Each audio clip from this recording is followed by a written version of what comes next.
Herkese merhabalar. Bugün karşınızda bu videoda Singing Giant'ın nasıl diyeyim kurucu ortaklarından birisi olarak geldim. Biraz ciddi bir konu var bu defa. Oyun firması kuracaksınız. Kendi oyununuzu yapacaksınız. Arkadaşlarınız var. Hadi başladınız, ettiniz, biraz bir yere kadar geldiniz ama işte Steam'e koyacağım, ben bunu satacağım falan istiyorsunuz. Bunlar da tabii hepimizin en büyük hayali. Hani niye oyun firmamız var? Çünkü hepimiz bunları yaparak, bunların hayalini aklımıza kurarak bu yaşlara kadar, bu zamana kadar geldik. Ama işler öyle işlemiyor. Ayağınızı suya soktuğunuz zaman ne kadar soğuk olduğunu bazı taraflarında görebiliyorsunuz.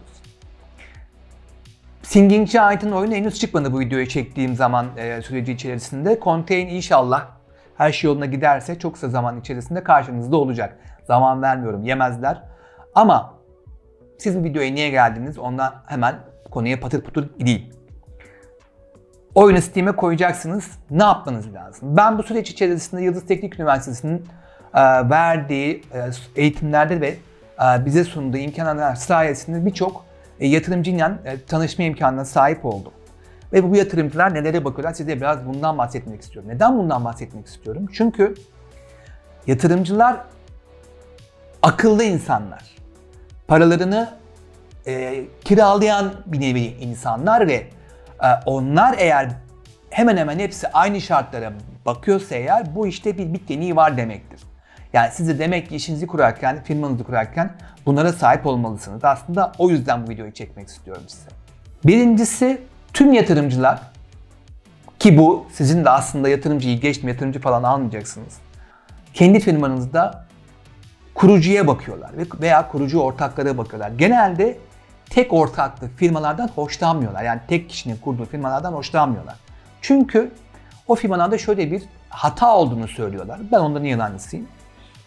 Bir kişi her şeye bakmaya çalışıyor. Yani bir yandan oyun tasarımı yapıyor, bir yandan karşınıza çıkacak bu işin telif haklarıyla uğraşmaya çalışıyor, finans kısmından devletle uğraşmaya çalışıyor, vergi kısmından devlet dediğim özellikle kuruluşla uğraşmaya çalışıyor, isim hakkıyla uğraşmaya çalışıyor.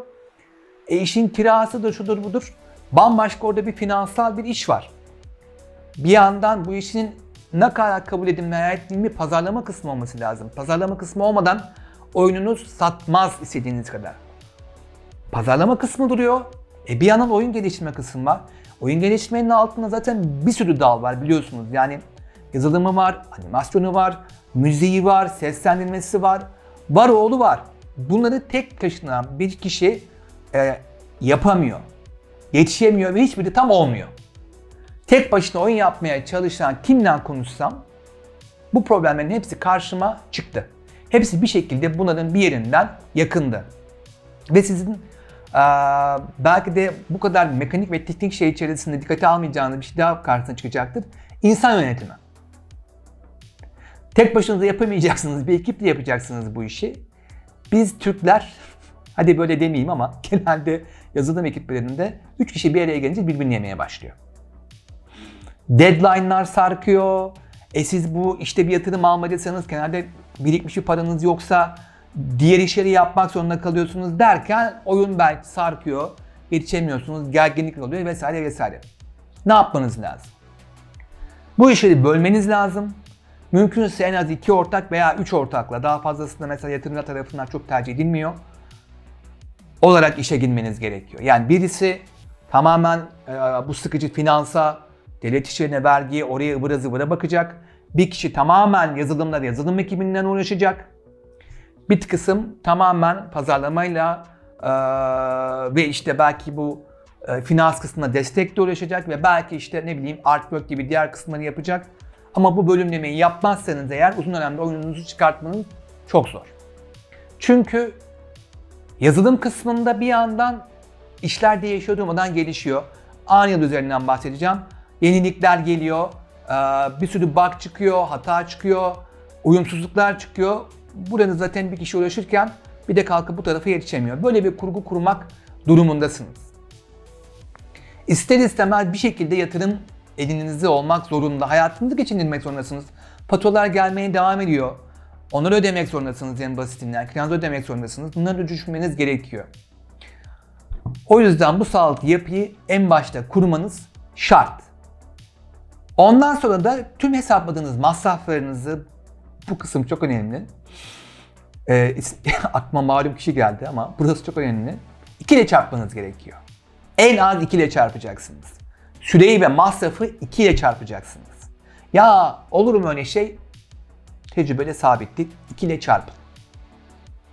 Ve tüm bunları eğer karşılayabileceğinizi, sırtlanabileceğinizi, götürebileceğinizi düşünüyorsanız o zaman oyun şirketinizi veya yapılanmanızı kurup işe başlayabilirsiniz. Yoksa 1-2 sene içerisinde oyun çıkartmayı unutun. Benim gördüğüm bu. Lütfen aşağı bununla ilgili yorumlarınız varsa, bu paylaştığım tecrübeler üzerinde söyleyecekleriniz varsa, krallık ediyorsun, burayı yanlış biliyorsun falan diyorsanız yorum olarak yazın. Dediğim gibi bu bir süreç. Ben de sürecin içerisindeyim. Oyun çıkarttıktan sonra çok farklı tecrübelerimle muhakkak ne kadar teoride biliyor da olsam karşıma çıkacak. Onları da gene sizinle paylaşacağım. Son tavsiyem şu, eğer şirketinizi satmak istiyorsanız ileride, böyle bir planınız varsa, çocuğun gibi ben buna sarılmayacağım diyorsanız eğer, şirketinizi uluslararası hukuka uygun olarak kurun.